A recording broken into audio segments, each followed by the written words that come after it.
বলেছেন।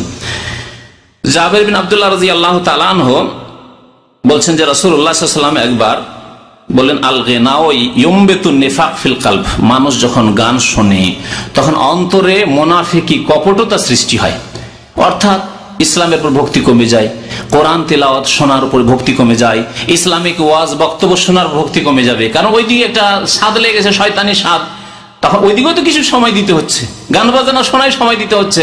গান বাজনা শোনায় যখন সময় দেওয়া অভ্যস্ত হয়ে যাবে তখন আপনি এত সময় করতে পারবেন, তখন না আজকে এই কোরআনটা শুনলাম না, আজকে শুনলাম না, আজকে বক্তব্য শুনলাম না, যেটা আপনার হয়তো ভালো জিনিস শোনার একটা অভ্যাস ছিল সেটা ধীরে ধীরে সরে যাবে। আর অন্তরে তখন কোরআন এবং দিনের কথা শোনায় ঘৃণা জন্মে যাবে, নেফাক কপটতা তৈরি হবে। কেমন ভাবে? কামায়াম ইউমবেতুল মাউজ জারা, যেমন বৃষ্টি বর্ষণ হলে গাছপালা জন্মাতে শুরু করে, বীজ মাটিতে চাপা পড়ে আছে, বৃষ্টি বর্ষণ হলে গজাতে শুরু হয়।